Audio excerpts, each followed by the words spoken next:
Power hitting માટે જાણીતી England cricket ટીમની સામે વાનખેડે સ્ટેડિયમ જેવી હાઈ સ્કોરિંગ પીચ પર ભારત દબાણ કેવી રીતે સંભાળશે? શું ટોપ ઓર્ડરની નિષ્ફળતા બાદ ઓપનિંગ જોડીને બદલવાનો નિર્ણય લેવાશે કે પછી મેનેજમેન્ટ હાલના ખેલાડીઓ પર જ વિશ્વાસ રાખશે? શું એકલા સંજુ સેમસન જેવી વ્યક્તિગત ઇનિંગ્સ પર આધાર રાખવો યોગ્ય છે કે પછી આખી જ બેટિંગ લાઇનઅપને જવાબદારી વહેંચવી પડશે? જો ટીમ આ વખતે 3 મુખ્ય ભૂલોને સુધારી ન શકે તો શું આઈસીસી T20 વર્લ્ડ કપમાં ટ્રોફી જીતવાનું સપનું ફરી એકવાર અધૂરું રહી જશે? ચાલો આ સમગ્ર મામલે ડિટેલમાં જાણકારી મેળવીએ. નમસ્કાર દર્શક મિત્રો, ખેલ જગતમાં આપનું સ્વાગત છે. તો દર્શક મિત્રો, આજે અમે તમારી માટે ક્રિકેટને લઈને જે મોટી વાત સામે લાવી રહ્યા છે તે કદાચ દેશભરના કરોડો ક્રિકેટ પ્રેમીઓના ધબકારા વધારી દે તેવા છે. કારણ કે મેદાનમાં જે જીત મળી છે, સ્કોર બોર્ડ પર ભારત વિજેતા બની ગયું છે, સેમીફાઇનલનું ટિકિટ પાક્કું થઈ ગયું છે. પરંતુ આ જીતની પાછળ છુપાયેલા કેટલાક ખતરનાક સંકેતો હવે ટીમ મેનેજમેન્ટ અને ચાહકો બંને માટે ચિંતારૂપ બની ગયા છે.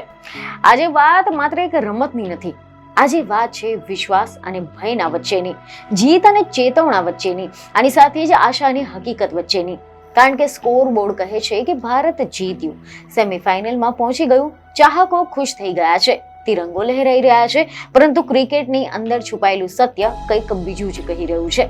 જીત હાંસલ તો થઈ ગઈ છે, પરંતુ એ જીતે અનેક ગંભીર સવાલો પણ ઊભા કર્યા છે. એવા સવાલો કે જે સેમીફાઇનલ પહેલા દેશની ઊંઘ ઉડાવી દે તેવા છે. આ માત્ર એક સામાન્ય મેચ ન હતી, આ હતી વિશ્વ ક્રિકેટના સૌથી મોટા મંચ આઈસીસી T20 વર્લ્ડ કપમાં સ્થાન બનાવવાની જંગ, કે જ્યાં એક એક બોલ, એક એક કેચ અને એક એક રન ભવિષ્ય નક્કી કરે છે. અને આ જ જંગમાં ભારતીય ક્રિકેટ ટીમે વેસ્ટ ઇન્ડિઝ ક્રિકેટ ટીમ સામે 5 વિકેટથી જીત મેળવી છે. વિશ્વ ક્રિકેટના મહાકુંભ આઈસીસી T20 વર્લ્ડ કપમાં દરેક મેચ યુદ્ધ સમાન હોય છે.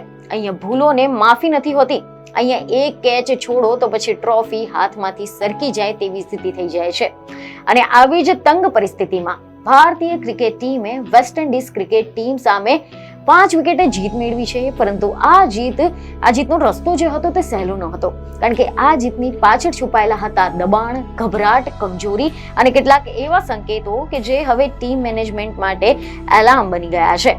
આની સાથે જ સવાલો એ છે કે શું આ જીત સાચી તાકાત દર્શાવે છે કે પછી કમજોરીઓને છુપાવે છે? કારણ કે રવિવારની સાંજ સ્ટેડિયમમાં ચાહકોનો શોર, તિરંગા લહેરાતા દ્રશ્યો, કરોડો લોકોની આંખો ટીવી સ્ક્રીન પર ચોટેલી હતી અને દરેકના મનમાં એક જ પ્રાર્થના કે ભારત જીતવું જ જોઈએ. અને એવા અહેવાલો સામે આવી રહ્યા છે કે ટોસ જીતીને પહેલા બોલિંગ કરવાનો નિર્ણય શરૂઆતમાં કાબુ હતો, પરંતુ પછી ધીમે ધીમે મેચ હાથમાંથી સરકતી જોવા મળી હતી. કારણ કે વેસ્ટ ઇન્ડિઝે 20 ઓવરમાં 195 રનનો મજબૂત સ્કોર ઉભો કર્યો હતો. અને અહીંયાથી જ ભારત માટે ખતરાની ઘંટડીઓ વાગવા લાગી હતી.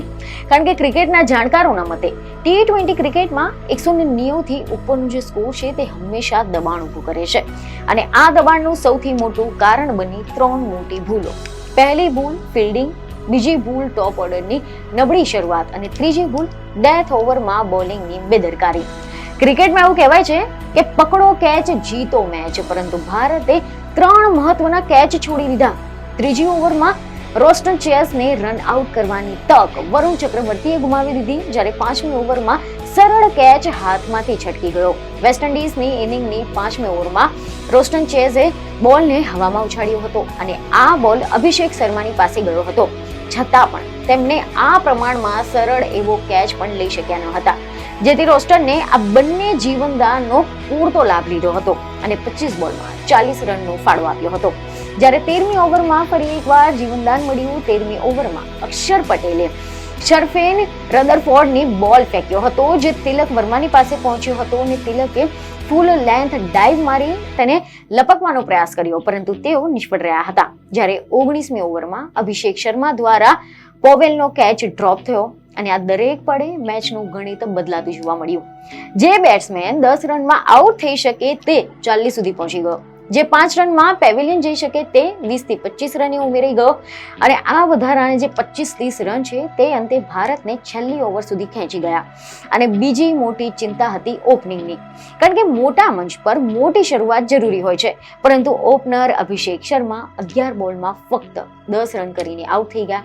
ફોર્મમાં રહેલા ઈશાન કિશન પણ 6 બોલમાં 10 રન કરીને પેવેલિયન ભેગા થઈ ગયા. પાવર પ્લેમાં જ દબાણ જોવા મળ્યું અને સ્કોર બોર્ડ ધીમો પડ્યો, રન રેટ વધતો ગયો અને બાદમાં આવ્યો સંજુ સેમસંગ અને સૂર્યકુમાર પર ભાર, જેમાં પણ સૂર્યકુમારનો પણ કેચ છોડ્યો છતાં પણ લાંબી ઇનિંગ ન આવી. 16 બોલમાં 18 રન બનાવ્યા હતા.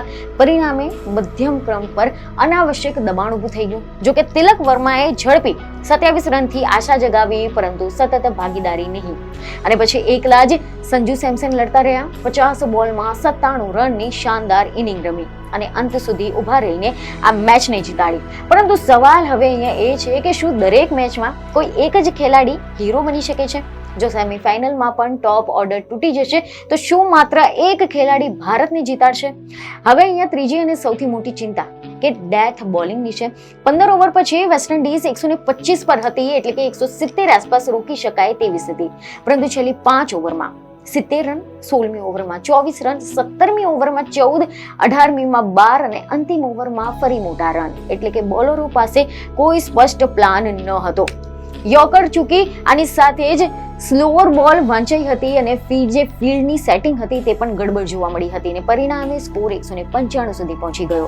જો આ જ ભૂલ સેમીફાઇનલમાં ફરી એકવાર થશે, આવી ભૂલો ફરી એકવાર ઊભી થશે, તો પછી વધુ મજબૂત ટીમ ઇંગ્લેન્ડ ક્રિકેટ ટીમ છે, જેની બેટિંગ અને લાઇનઅપ પાવર હિટિંગ માટે જાણીતી છે.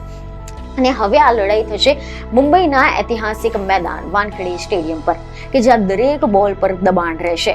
અને જો ભારતે આ 3 ભૂલો નહીં સુધારે તો પછી સપનાઓની સફર અહીંયા અટકી શકે છે.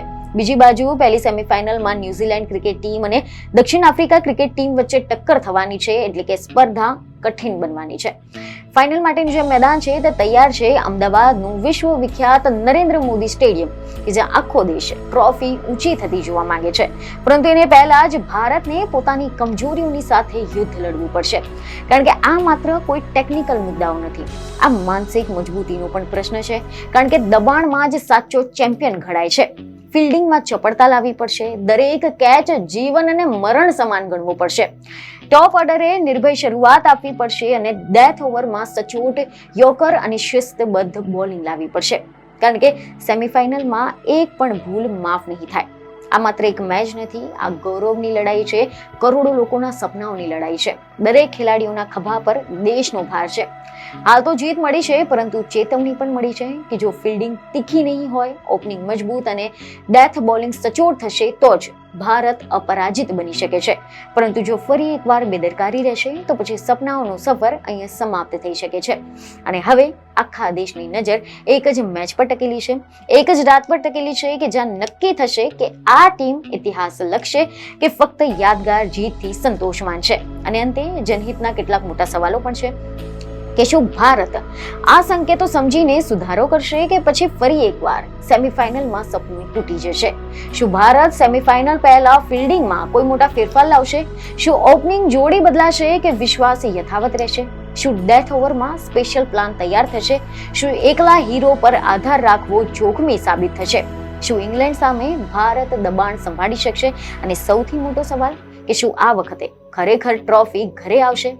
જવાબ મળશે સમયની સાથે, કે જ્યાં ઇતિહાસ લખાશે, જ્યાં દબાણની આગમાં સાચો ચેમ્પિયન ગણાશે અને આની સાથે જ જ્યાં આખો દેશ એક જ અવાજમાં બોલશે, જીતેગા ભાઈ જીતેગા, ઇન્ડિયા જીતેગા.